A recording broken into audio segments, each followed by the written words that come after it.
Mr. Chairman. Thank you. If he can hit his mute button, it's great, and it's great to have John on.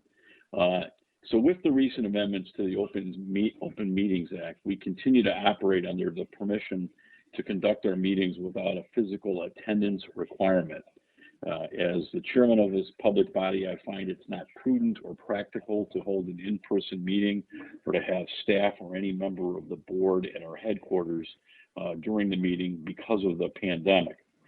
Before we move into the business of the day, I want to take a moment and remember a great public servant, a great friend of the RTA who passed away earlier this month, and I'm referring to Will County Chief Executive Larry Walsh, who was also one of my dearest client or compadres and contemporaries that I worked with in the Illinois State Senate when he was a member there too.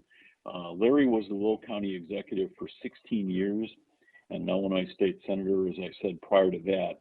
His strong commitment, and I mean strong commitment, to public service for Will County and the Northeastern Illinois region and the state of Illinois as a whole spanned more than 50 years of his life. He was a true leader. He will be missed by so many, and it's a big loss to the state, big loss to the transit community. And Director J.D. Ross, would you like to say a couple of words about Larry?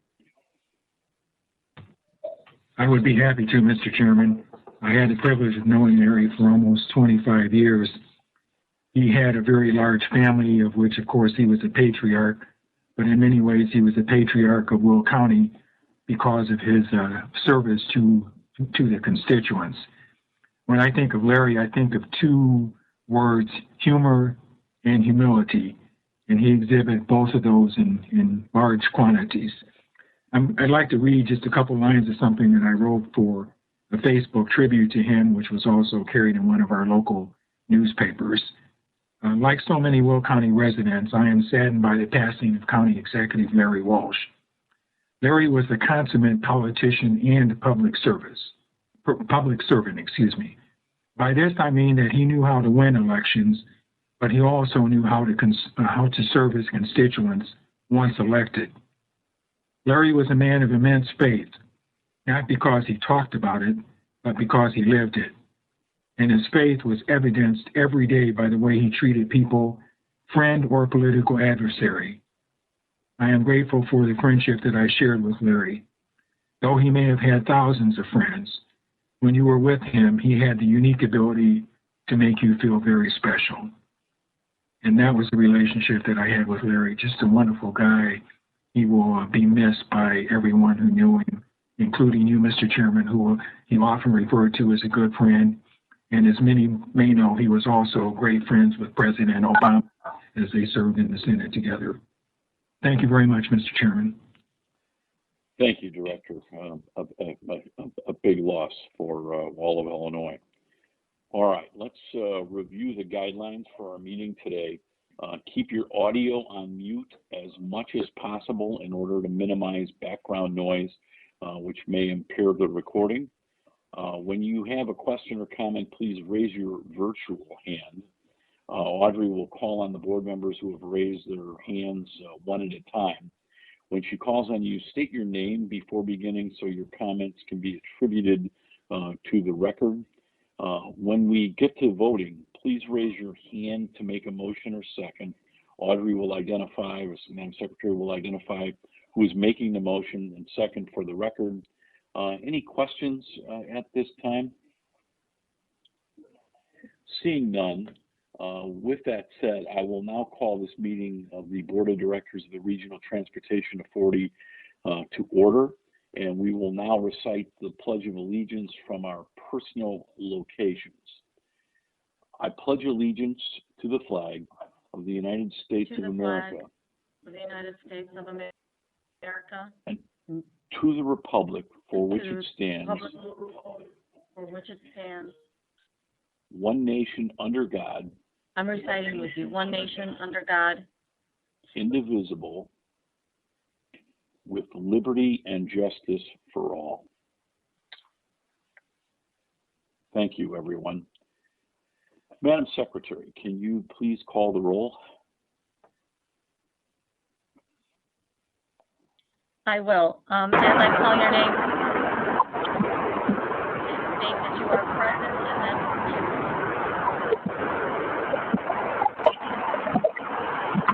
Director Adolfo. Here. Director Carey.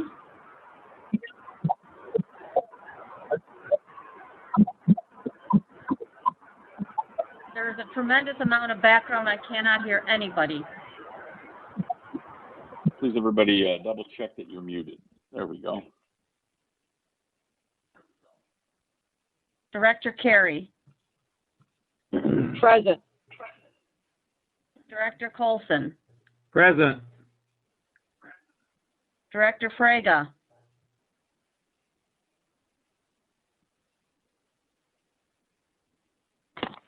Present. Director Fuentes. Here.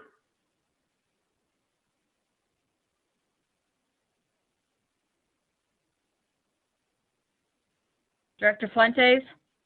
Here. Director Groven. Here. Director Higgins. Present.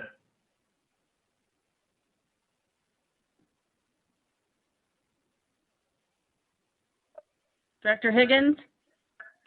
Present. Can you hear me? We can hear you. Yes, I heard you. Director Holt.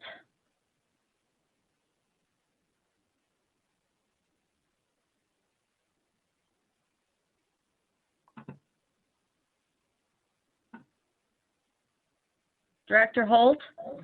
Present.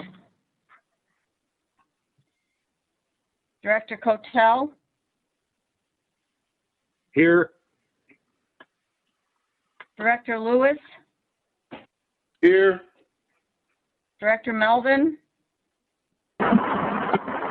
Here. Director King. Present. Director Ross. Present? Director Sager. Here. Director Troiani. Here. Chairman Dillard. Present.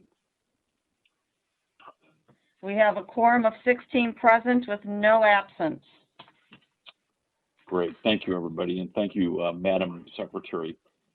Item 3 on our agenda is the approval of the minutes from the meeting held on May 21st, 2020. Are there any comments or corrections? If not, can I have a motion and a second to approve these? So moved. Moved by Director Cotel, Second. seconded by Director Groven. And Madam Secretary, can you take a roll call, please? Yes. Director Andolfo, Aye. Director Carey, Aye. Director Colson, Yes. Director Frega,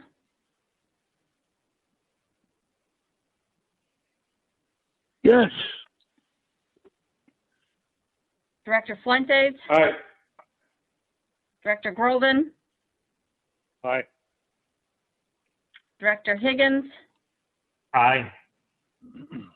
Director Holt,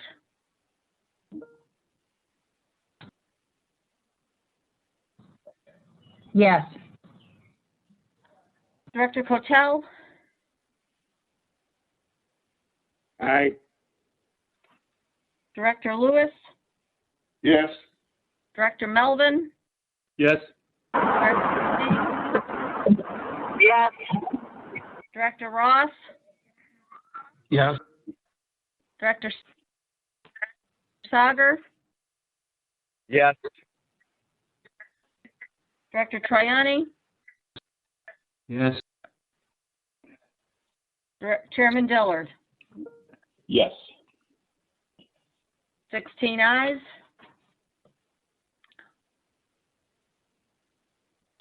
And that motion to approve the minutes is adopted and approved. Moving on to item 4, that's the public comments segment of today's meeting. Madam Secretary, are there any people signed up for public comment? No, Chairman, we have no comments received, so we have no comments to record. Thank you. Item 5 is the Executive Director's report. Leanne Red. Good morning, everyone. It helps if I actually unmute before I start trying to speak here. So good morning, and today, just to change things up a little bit, I'm not going to begin where I always begin with the discussion of the state delinquency, but I'll share some of that information in a few moments. But first, as we all know, after months of sort of pandemic-related falling transit ridership, transit has been further impacted over the past few weeks. Ridership was further impacted by the racial equality protests that occurred across our region. Mayor Lightfoot announced a curfew on the evening of Saturday, May 30, and it continued for more than a week. Several surrounding municipalities also enacted similar curfews over the following days, and these resulted in severely curtailed transit ridership. We at the RTA watched those events in Minneapolis with heavy hearts and a lot of sadness. The killing of George Floyd, an African-American man, by a white police officer is sadly just one of too long a list of injustices to people of color. And we're going to continue to work to ensure equality and inclusivity within the transit system, but also, as importantly, ensure that the RTA is a workplace that also promotes inclusiveness, openness, and equity. So like other organizations, and many of you have seen a lot of posts and a lot of information around, but like other organizations, the RTA is taking this opportunity to further discuss and examine diversity within our agency. And that work will continue over the next several months and into the future. So next slide, second slide. Today, the Chicago and the RTA region are in phase 3, the recovery phase of Governor Pritzker's Restore Illinois 5-phase plan.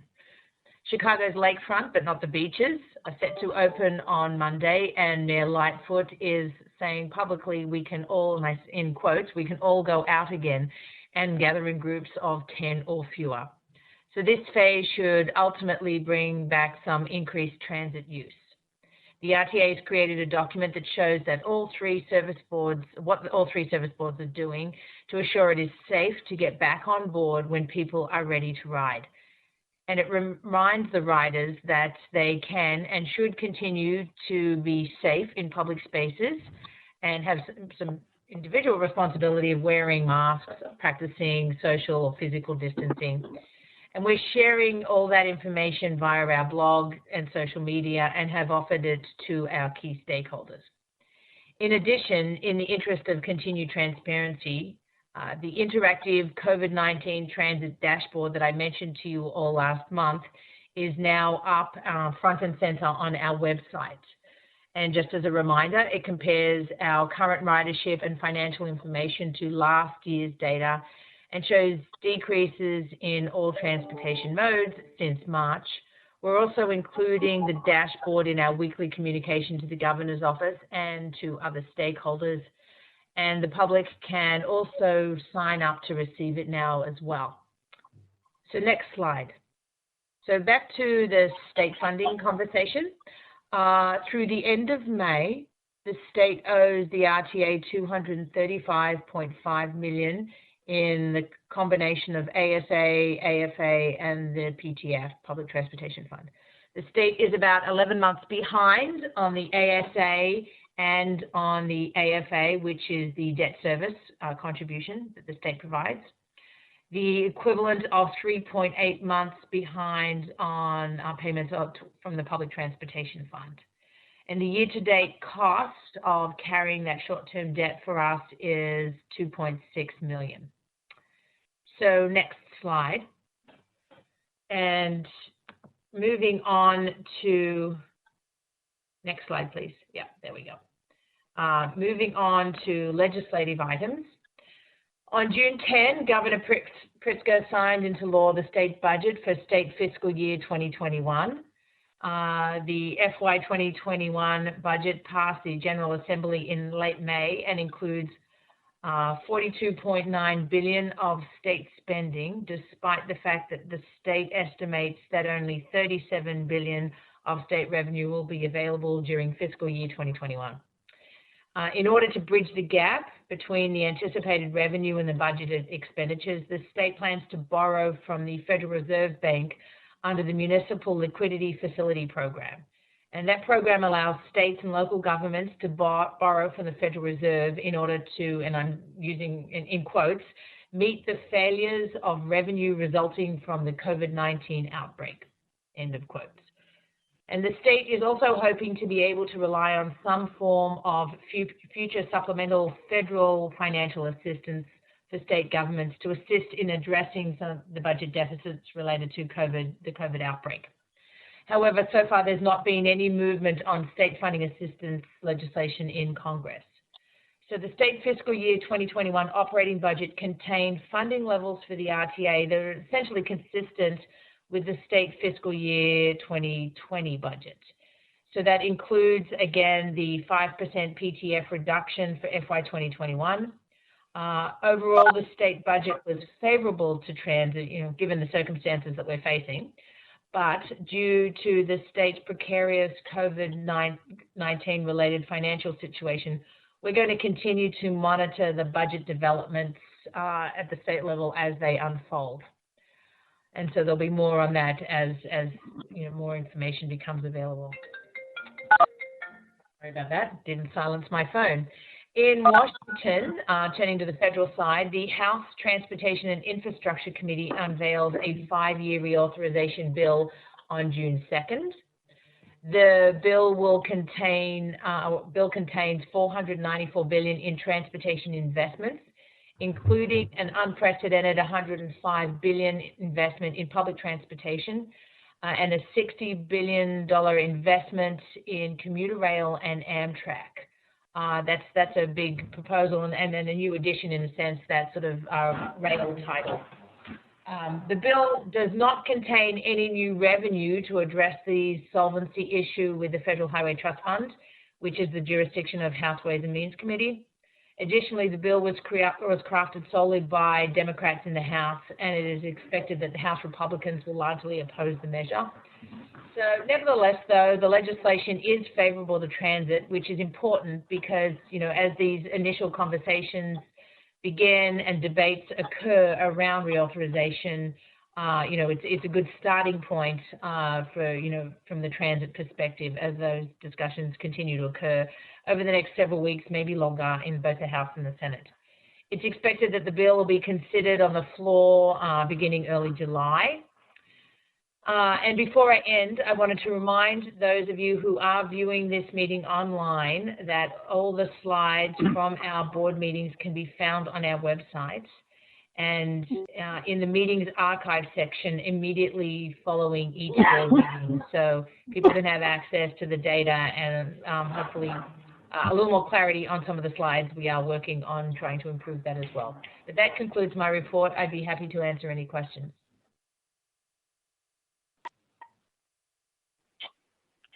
Thank you, Leanne, and thank you for your leadership and that of our staff and the coordinating that you're doing every day with CTA, Metro, PACE, and the Governor's Office and the City of Chicago.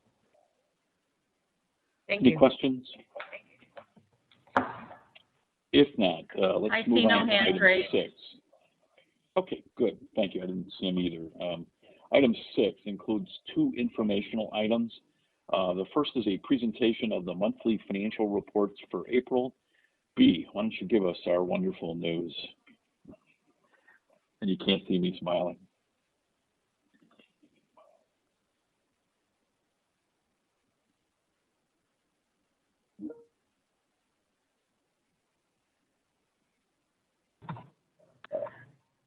Good morning, Mr. Chairman. I was trying to unmute myself.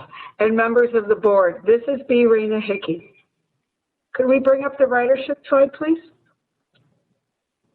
Today I will cover the year-to-date financial results through April 2020, which include the first full month of COVID-related impacts.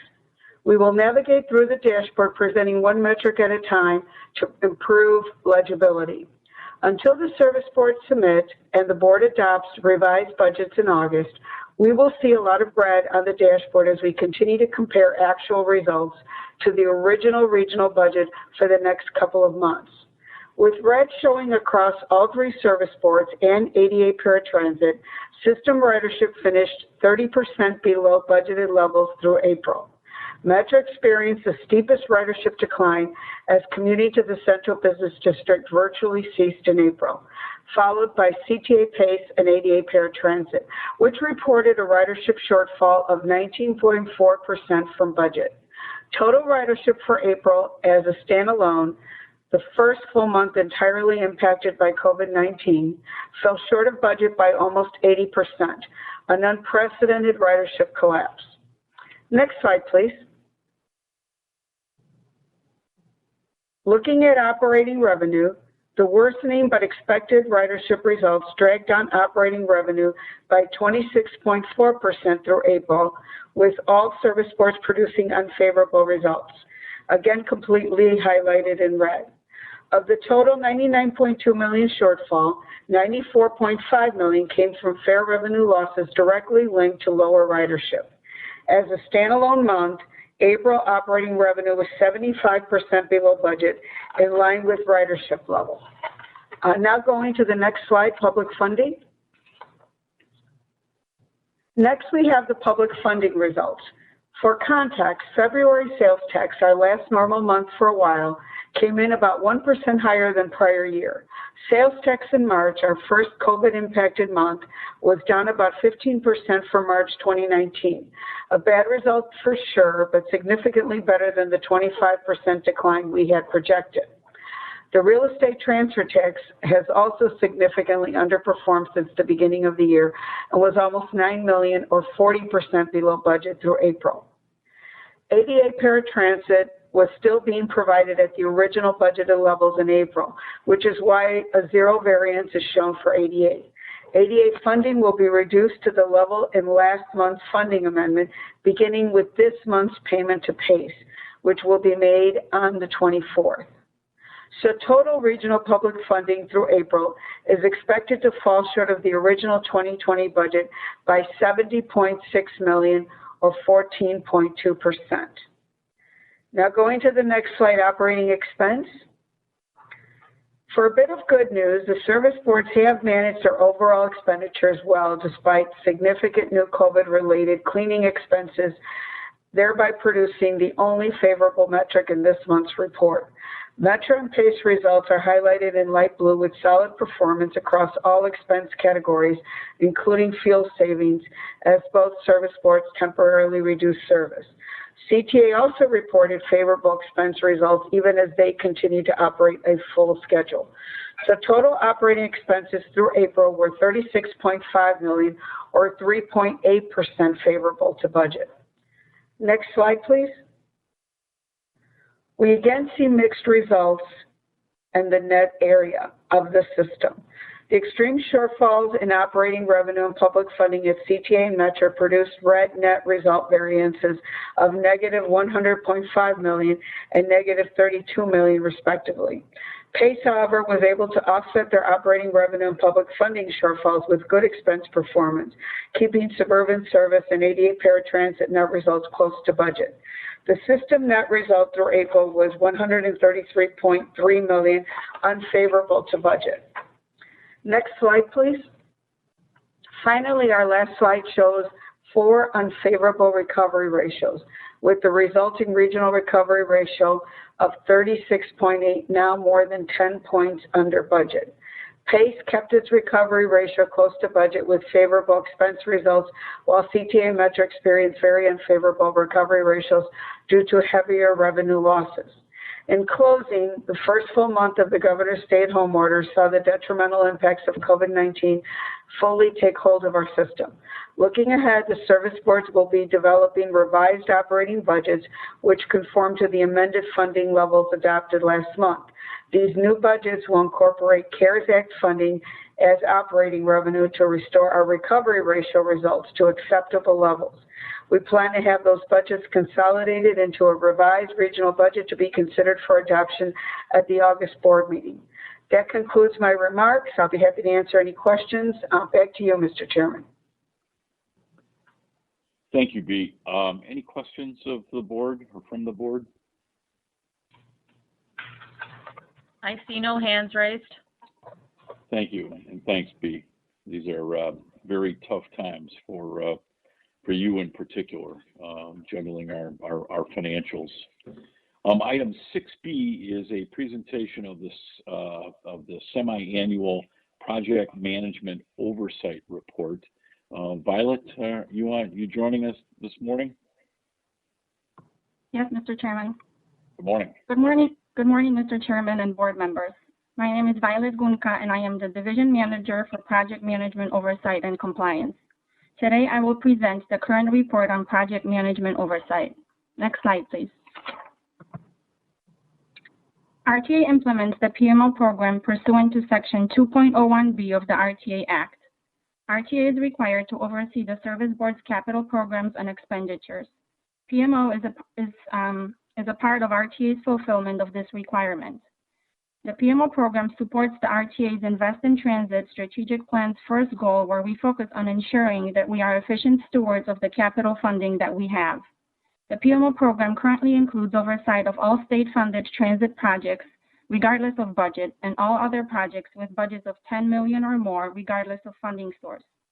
Specific involvement includes direct reports and meetings with Service Board project teams, attendance at other project meetings, project site visits, and periodic reporting to the Illinois Department of Transportation. RTA PMO staff is augmented by engineering and project management consultants who provide necessary expertise as well as additional staff resources. The state-funded projects presented in this report are part of prior year's programs. The service boards are using and reprogramming any funds left over from prior programs to invest in the system. The Rebuild Illinois projects programmed for 2020 are completing the IDOT grant application process, and we will be reporting on those in the future. Next slide, please. The PMO report includes 12 ongoing projects that have over $308 million of state bond funding. As stated earlier, this funding is from prior year's programs. The number of state-funded projects in the PMO report has decreased from the previous reporting period, as the Rebuild Illinois projects have not started yet, and the service boards are using the remaining funds to close out projects. The 40 current projects with budgets of $10 million or more represented in this report show an investment of over $5.1 billion into our system. Some of these projects span over multiple years. Next slide, please. We briefly touched on the state-funded project budgets on the last slide. All of the state-funded projects are on budget. With respect to scope, there were 5 change orders executed this reporting period. Most of the change orders were for added value to the project, represent less than 1% of the total budget for all the state-funded projects. All change order justifications were reviewed and concurred on by the RTA. The scheduled performance for the state-funded projects is strong. 9 of the 12 state-funded projects are on schedule. The projects that are behind schedule are Metra's Hazel Crest Station, Metra Union Pacific North Line Bridges and Ravenswood Station, and Pace Bus Stop Improvement at Joliet Gateway Center.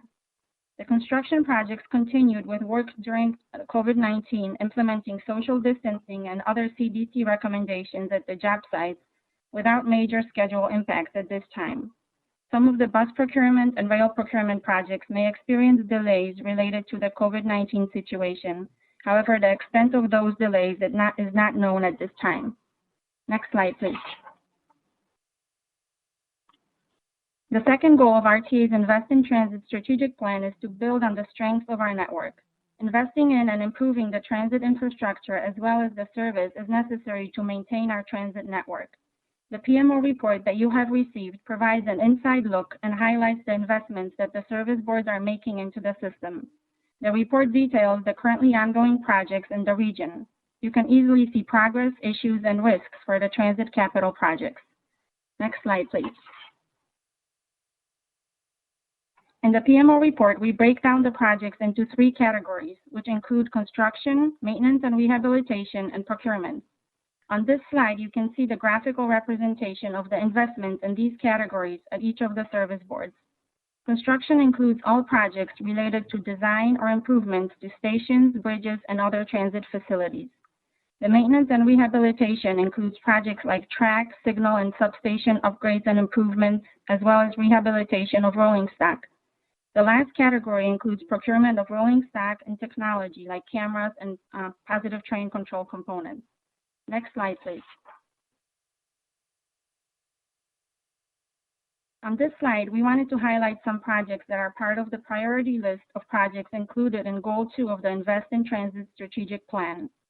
The CTA's 98th Rail Shop Bridge Replacement Project just kicked off last month. It will provide for the replacement and repair of the 98th Street Bridge connecting the State Street Expressway overpass to the upper level of the rail shop employee entrance. It includes the restoration of deteriorated elements in the CTA's 98th Street Rail Shop. This project is part of CTA's Rail Shop Improvement Program and is funded with state dollars. For Metra, the Union Pacific North Line Bridge project, partially funded with state bonds, replaces 11 bridges of the inbound track for the UP North Line. The outbound track bridges were replaced in 2015. The old bridges could no longer be economically repaired and maintained. This project is ongoing and is expected to be completed in March of 2021. It is part of Metra's Bridge Replacement Program. PACE is moving forward with the implementation of transit signal priority covering 9 corridors. This project includes TSP equipment purchase and installation services. As mentioned before, these are just a few highlights. Updates on many more projects from the Service Board's priority list are included in the report. Next slide, please. In Goal 2 of the strategic plan, we focus on delivery and completion of projects. On this slide, we wanted to highlight state-funded projects that were completed in this reporting period.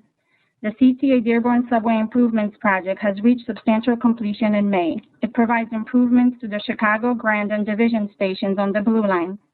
The design for the new rail car washer at CTA's Harlem Yard has been completed. Metro's Hazel Crest Station has also reached substantial completion last month. This project provided a new station head house, which includes an addition of an elevator. Next slide, please.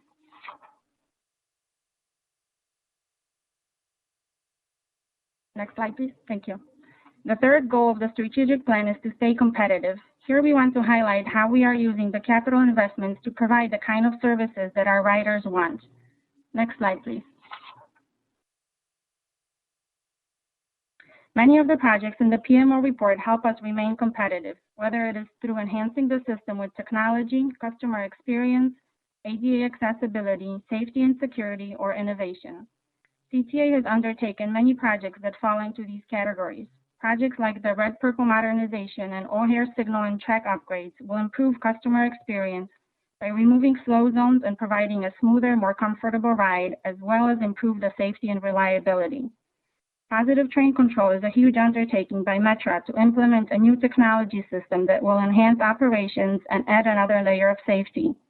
The rehabilitation of Metra's Hazel Crest and CTA's Ravenswood station includes the addition of an elevator, which will make the stations ADA accessible. All service boards are investing funds into the replacement and rehabilitation of rolling stock in order to provide a pleasant, comfortable, and reliable transit experience for our riders. Both CTA and Metra have projects for construction or rehabilitation of stations that include new lighting and finishes, as well as updated station amenities. PACE will construct a new bus turnaround facility to serve the nine PACE routes that will connect with the upgraded transportation center in downtown Joliet on the Metra Rock Island District and Heritage Corridor lines, as well as Amtrak routes. Next slide, please. RTA continues our work with this cycle of improvement, which is presented to the board as part of the quarterly performance report. It includes an enhanced, more efficient grant funding process for the Rebuild Illinois funds. RTA is also working on an updated investment framework through the Performance-Based Capital Allocation Committee. PMO is part of this cycle of improvement, focusing on the project delivery. This is where we provide detailed information on the progress of ongoing projects. In summary, the PMO work supports the goals of our strategic plan. Through this program, we work with the service boards to ensure that capital funding is spent efficiently and effectively. The projects presented in the PMO report build upon the strong transit network that we have and helps us stay competitive. While this presentation provides highlights of some projects, more project details can be found in the PMO report. This concludes my presentation. I'll be happy to answer any questions. Thank you, Violet. Does the board have any questions or comments? I'm not seeing any hands raised. Great, thank you. Well, Violet, hopefully with the state's new capital construction plan, we'll keep you busy for years to come. Thank you. Sounds good. Item 7 includes 2 items that are related and require board action today. We'll hear from the staff on these items and vote on them following staff remarks and any questions. 7A and 7B there's an ordinance approving the combining financial report and certifying compliance with the RTA Act recovery ratio requirements for 2019, and the other is an ordinance approving and releasing the RTA 2019 comprehensive annual financial report. B, will you open it up and introduce Joe Evans? Yes, thank you. Thank you, Mr. Chairman. So as the chairman said, the next 2 items for the board to consider are ordinances approving the RTA's 2019 financial statements. The first ordinance approves the 2019 Comprehensive Annual Report, referred to as the CAFR. The CAFR covers only the RTA reporting entity. The RTA Act and our bond covenants require an audit of the Comprehensive Annual Report. We have with us today representatives of our audit firm, RSM, as well as representatives from Renteria and Prado to cover topics required by auditing standards. The second ordinance approves the 2019 Combining Financial Report. This report represents a compilation of the financial results of the RTA and service boards. The RTA Act requires this report in order to provide an overall financial picture of the entire RTA system. Keep in mind that our external auditors do not audit these financial statements, but they do review the compilation. Each service board's auditors issued an unqualified opinion of the service board's 2019 financial statements. The ordinance certifies that based on final audited results, the RTA system achieved a 51.7% recovery ratio for region-wide mainline service and a 10.4% for regional ADA paratransit service.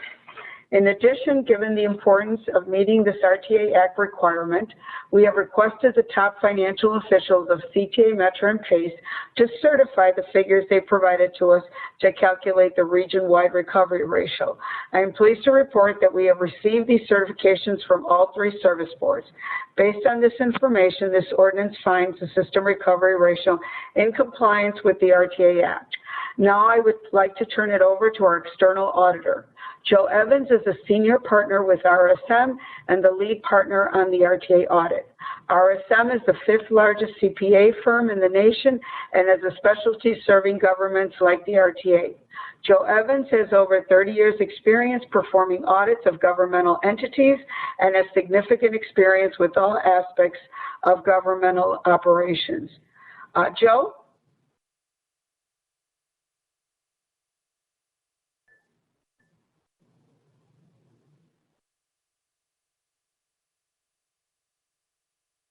Me okay? Go ahead, Joe. Speak, can you hear me okay?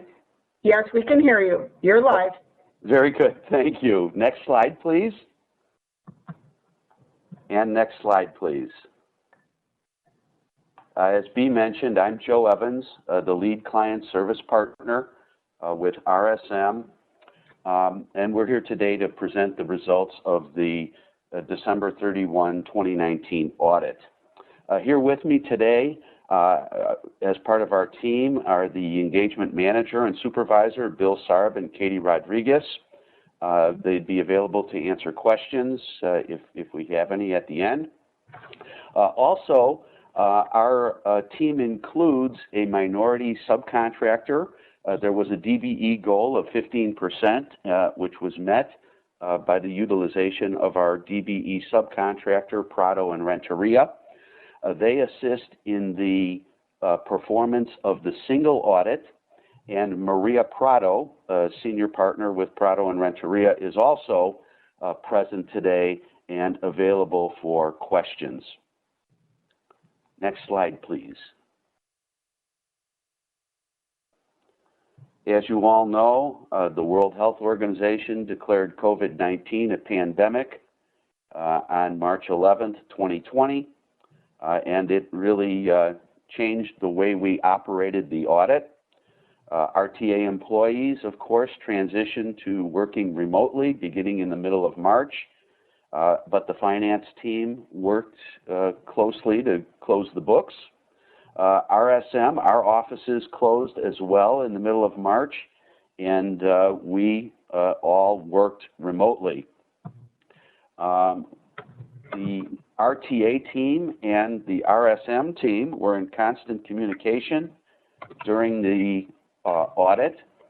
We had standing Tuesday morning go-to meetings, and we utilized WebEx and other virtual meetings as needed.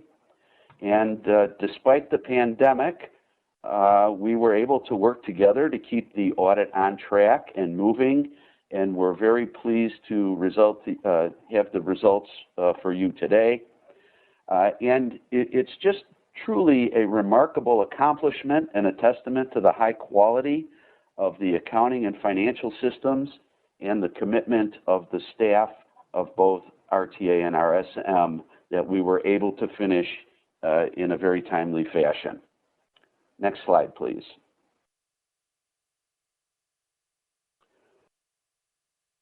Our scope of services includes several reports.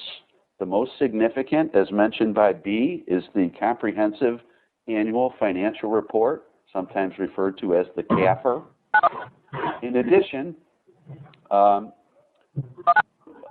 we also perform services on the Combining Financial Report. This is the statutory report that's required under the RTA Act, and this includes the audit reports of not only RTA, but CTA, METRA, and PACE. Additionally, there are two other audits that we perform, the Joint Self-Insurance Fund audit, which was issued in March, and the RTA Pension Plan, which is a fiduciary fund of the RTA. Additionally, because the RTA administers and passes through federal funds to the service boards, we're required to perform a federal single audit under uniform grant guidance. Next slide, please. The overall audit results are very good. We will be issuing clean opinions or unmodified opinions relating to the Comprehensive Annual Financial Report, Joint Self-Insurance Fund, and RTA Pension Plan. Of course, the unmodified opinion is the best you can receive. It indicates that all appropriate standards have been met.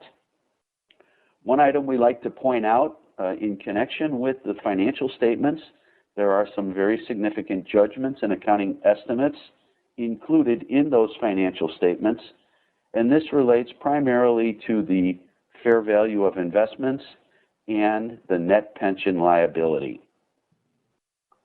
Next slide, please. As far as highlights of the Comprehensive Annual Financial Report, the RTA was awarded the GFOA certificate for the 25th straight year for last year's financial report. So congratulations to the finance team for putting together an excellent financial report. We're confident that the current report will also meet the criteria, and we're expecting that you will receive the award again for the current report.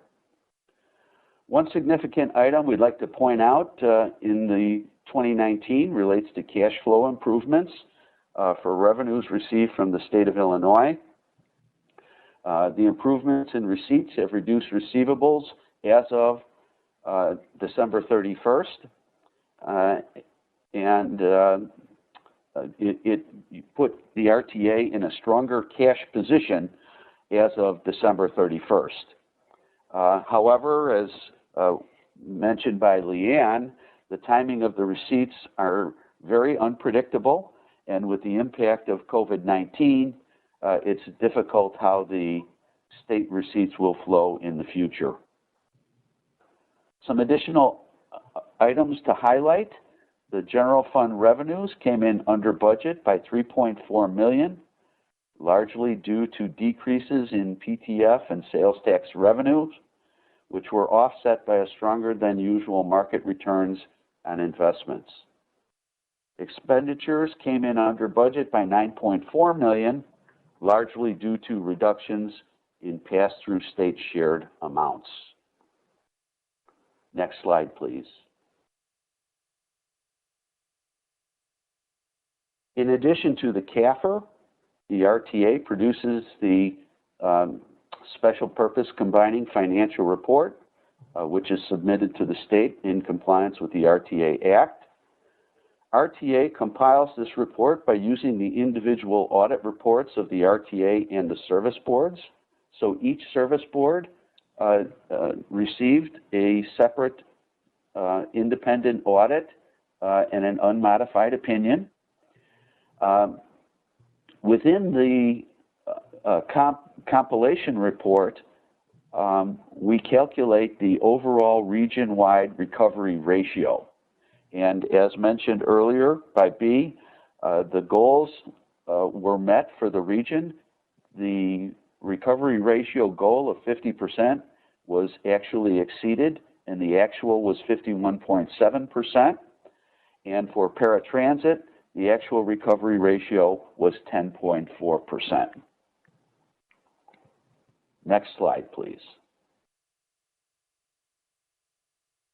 As I mentioned, in addition to the CAFR, we also perform services on the Joint Self-Insurance Fund and RTA Pension Plan.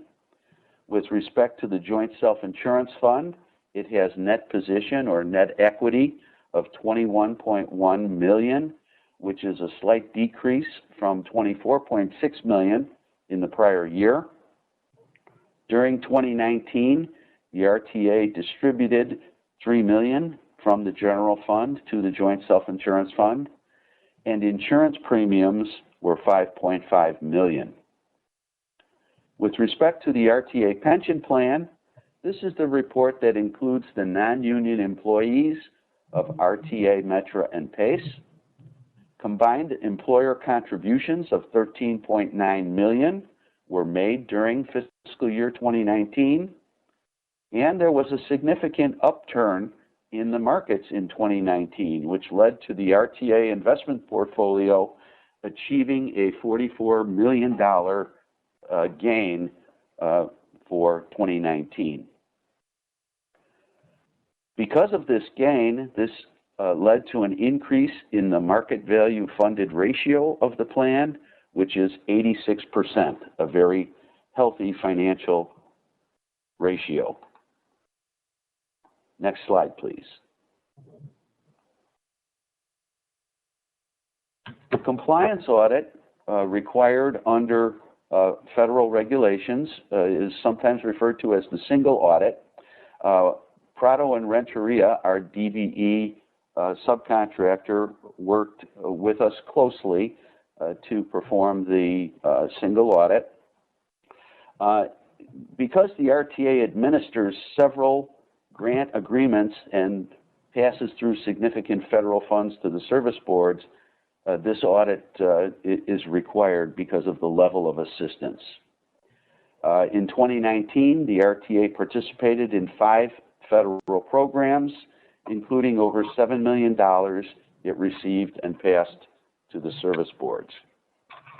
Based on the results of the testing, there were no instances of non-compliance, and the compliance audit opinion is also a clean opinion. Next slide, please.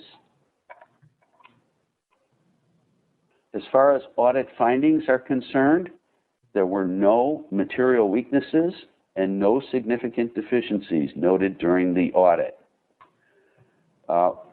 With regards to the single audit, there were no exceptions found in the single audit.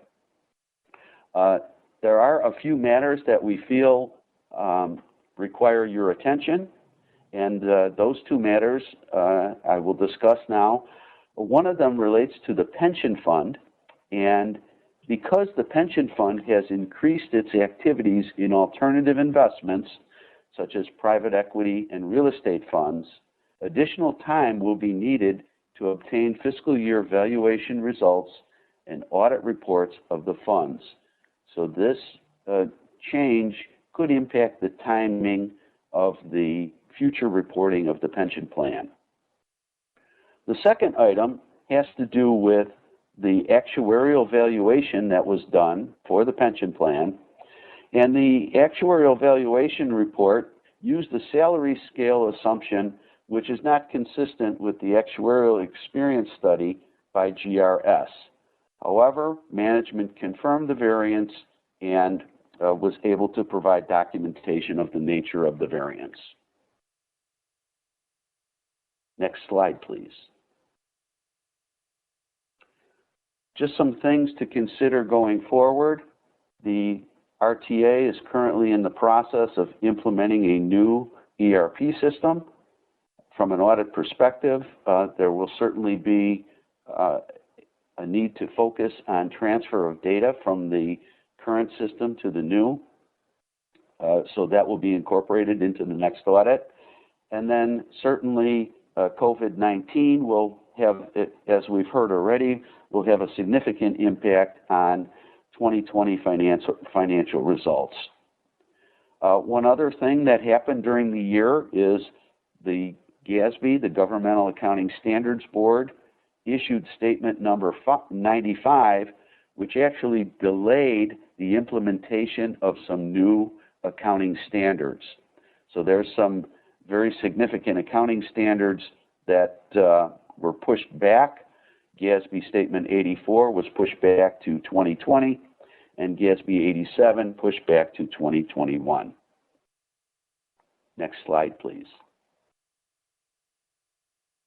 As your auditors, professional standards require that we communicate certain items with respect to the audit, and the next two slides cover those required communications.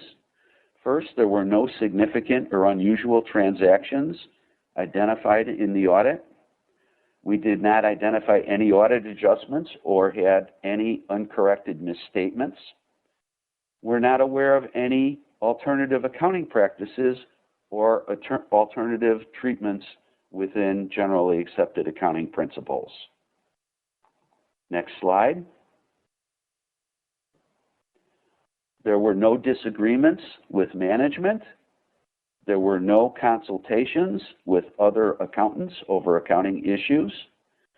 There were no significant issues arising from the audit. We had no difficulties despite the COVID-19 pandemic and the requirement to work remotely. And then finally, management will sign a representation letter, or has signed a representation letter, and that will be included within our final board communication. The management representation letter indicates management has fully cooperated in the audit process and has provided us all the necessary information. Next slide, please. Just to wrap things up, we work very closely with the Controllers Division, John Yu, Lelaine, and the rest of their team. There was very strong communications on both sides. As I mentioned earlier, we had numerous meetings, Microsoft Teams and WebEx, and it really could not have been completed without the strong commitment of everyone involved. So thank you very much.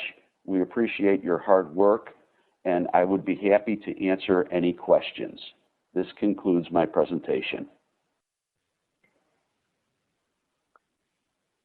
Thank you, Joe, and to your team, Joe, and B, to ours at the RTA. Great job. Excuse my dog, who's barking in the background. Any questions of the board? I don't see any hands raised. Great. Thank you. And I know Director Colson has looked at this, Bill. I thank you for looking at these audit results. I see a lot of audit results, and this is both of them are very, very good, very, very clean, and that's why the government finance officers year in and year out give B and her team and the RTA its highest ranking, and we make their awards list each year. We need to take a roll call on each of these separately.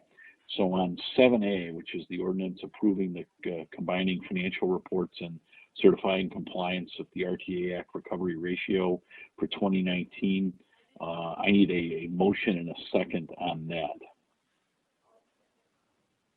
Director Holt moves and Director Ross seconds.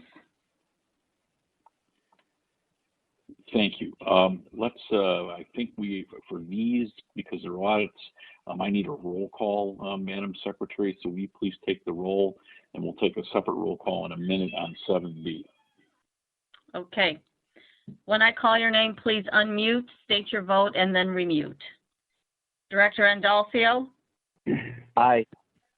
Director Carey? Aye. Director Colson? Yes. Director Frega?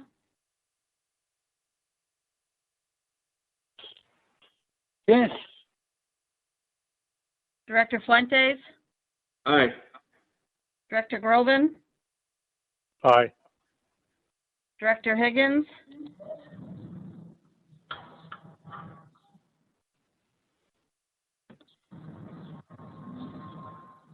Director Higgins?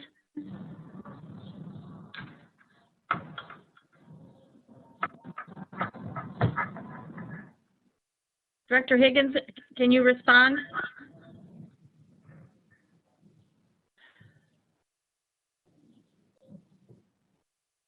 All right, I'm not getting a response from Director Higgins. Director Holt? Yes.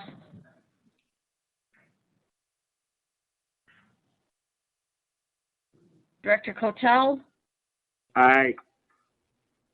Director Lewis? Yes. Director Melvin? Yes. Director Payne? Yes. Director Ross? Yes. Director Sager? Yes. Director Troiani? Yes. Chairman Dillard? Yes. We have 15 ayes and 1 absent, unfortunately.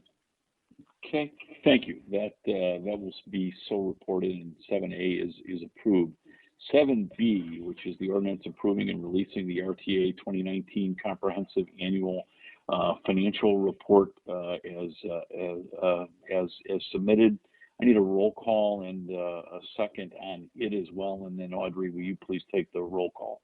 Yes, Director Cotel moves and Director Colson seconds. For the roll call vote, let's begin. Director Andolfio? Yes. Director Carey? Yes. Director Colson? Yes. Director Frega?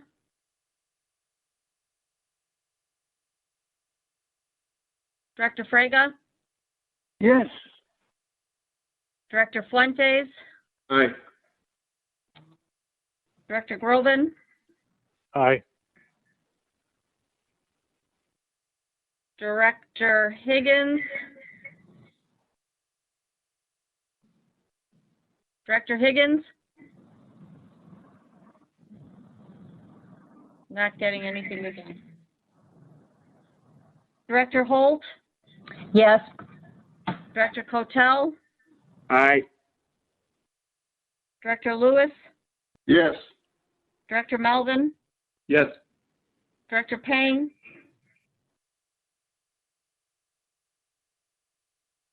Director Payne? Yes. Director Ross? Yes. Director Sager? Yes. Director Troiani? Yes. Chairman Dillard? Yes. 15 ayes and 1 absent. Thank you, and that will be so reported, and 7B is approved. Thank you all, and again, Director Colson, thanks for taking a look at this, and great audits.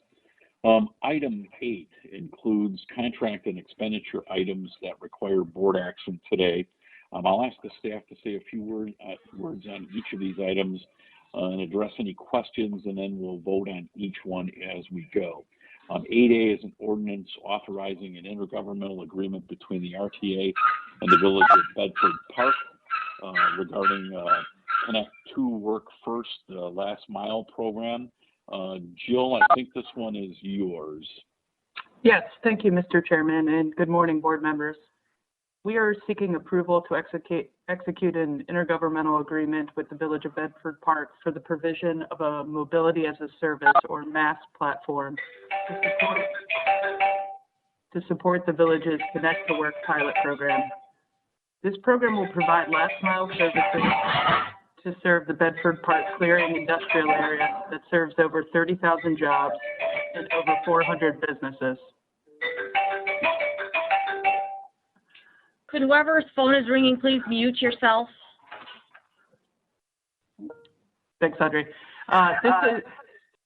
This IGA is a partnership with the village and Cook County and will be the third mobility pilot we are seeking to initiate in the region.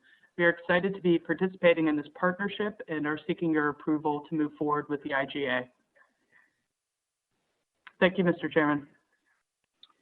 Thank you. Any questions on this one?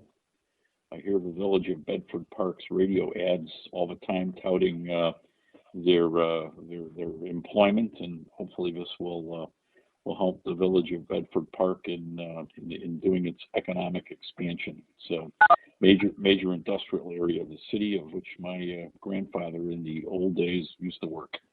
Any questions? Otherwise, I need a motion and a second. So moved. Could you raise your hand so I can see you? I have Director Andolfio moving and Director Groven seconding. I will now take the roll. Director Andolfio. Aye. Director Carey. Aye. Director Colson.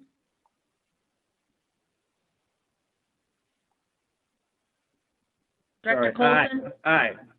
Thank you. Director Frega.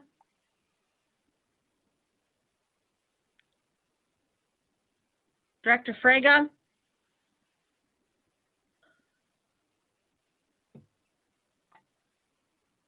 Okay, we lost another one. Director Fuentes. Aye. Director Groven. Aye. Director Higgins. Aye. Director Holt. Aye. Director Cotel. Aye. Director Lewis. Aye. Director Melvin. Yes. Director Pang. Yes. Director Ross. Yes. Director Sager. Yes. Director Troiani. Aye. Chairman Dillard. Yes, Madam Secretary. I'm going to try one more time to see if Director Frega happens to. Director Frega? Yes. Okay. Yes. 16 ayes. Thank you. Thank you. That will be so reported and it's approved. Let's go on to 8B, which is an ordinance authorizing a contract for zoning code updates for the town of Cicero and the village of Riverside. Jill? Thank you. Yes, this second request is part of our community planning program, and it is to execute a 2-year contract with Savoy Consulting Group to conduct the zoning code updates in the village of Riverside and the town of Cicero, and I'm happy to answer any questions. We are seeking your approval. Thank you. Are there any questions on this? If not, I think on this, the 8B and 8C, I don't think we have to take the big long roll call. Correct me if I'm wrong, Nadine or Audrey. So I'm going to ask, is there leave for the attendance roll call on 8B? Any Leave. objection to that? I still need a motion and a Chairman? second. Yep, we still need a motion in a second. Yeah, I was trying to, I'll motion. Director Okay, Frieda Nadine? makes the motion. Muted, unmuted. yeah, I've been trying to jump in to say that we actually do need a separate vote on every single item. Unfortunately, that's the way the statute is worded now. Okay, all right. So Director Frieda has moved. Can I have a second? Director Troiani has seconded. Thank you, Doug. So on that, Audrey, please call the roll. Okay, Director Andolfio, Aye. Director Carey, I'm unmuted. Click it. Director Colson, Aye. Director Frega, Aye. Director Fuentes, Aye. Director Groven, Aye.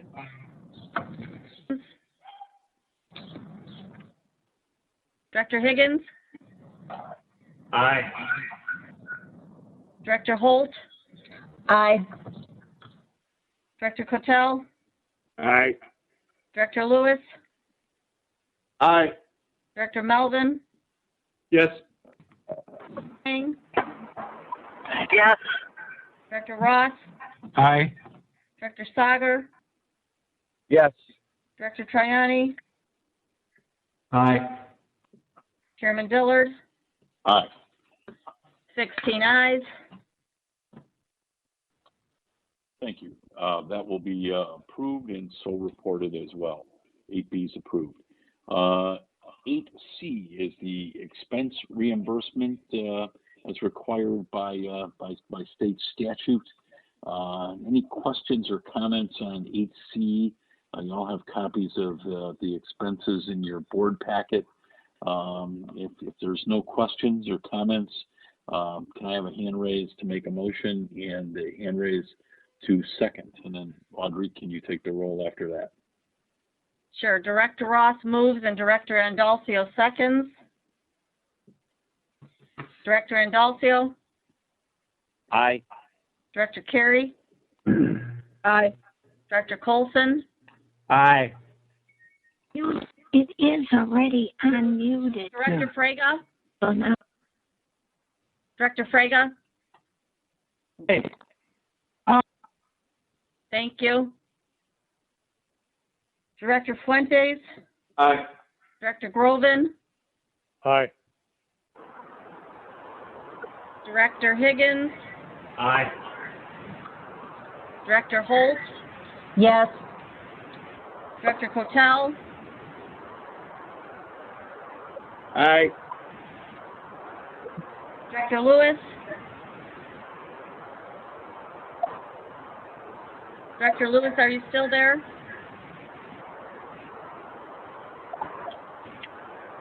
I think Director Lewis left. Director Melvin, Yes. Director Payne, Yes. Director Ross, Yes. Director Sager, Yes. Director Troiani, Yes. Chairman Dillard. Aye. One more time, Director Lewis. Okay, he did leave. 15 ayes and 1 absent. Thank you. So 8C, expense reimbursements, is approved as Audrey's roll call indicates. Thank you. Item 9 is new business. Any new business for discussion only this morning we need to do? Audrey, you see any hands? I'm seeing no hands. Great. As a reminder, the next scheduled meeting date for the RTA board is Thursday, July 16th, beginning at 9 a.m. We will advise you of the virtual nature or location of this meeting as we see how the COVID-19 crisis is updated in Chicago, as well as Illinois. And until then, everybody wash your hands, wear a mask, and stay safe and healthy, please. And I certainly appreciate, as we almost always have, 100% attendance, whether it's virtual or in person. I hope to, I miss all of you and hope to see you in person very, very soon. And again, to our staff, yeoman's work, thanks to our IT folks. It's amazing how we persevere with this technology. And Audrey, I know you'll be glad when when this meeting is, like all board meetings, over. So I thank you. Mr. Chairman, Leanne, Director Troiani. Yes. Director Troiani has his hand raised. Did we miss the travel expense reimbursement? No, you just voted on that. You just voted. Oh, sorry. Thank you. There's not much travel All we need now, not much travel going on these days. Mr. Chairman, we just need a motion and second to adjourn. Thank you. Thanks, everybody. Can I have a motion and a second to adjourn? Show of hands. Director Fuentes moves and Director Higgins seconds. Thank you. I guess, Audrey, take a roll call. If everybody would kindly mute, I have way too much noise. Director Andolfio, Yes. Director Carey, Aye. Director Colson, Aye. Director Frega,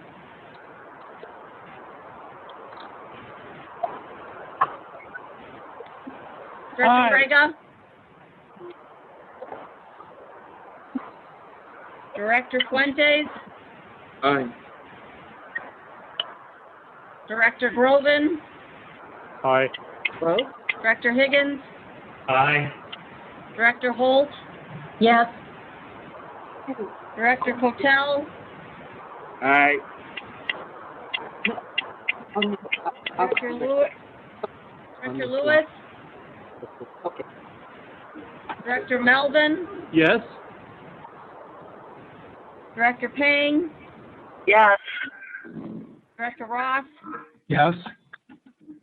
Director Sager, Yes. Director Troiani, Yes. Chairman Dillard. Yes. Yes, Madam Secretary. 15 ayes and 1 absent for adjournment. Thank you. That, the adjournment resolution is approved. And again, thank you, everybody. Stay safe, stay healthy, stay in touch. We are adjourned and you can leave the meeting, as it says the vernacular these days. Thanks, everybody. Be safe. Thank you. Thanks, Chairman. Thank you.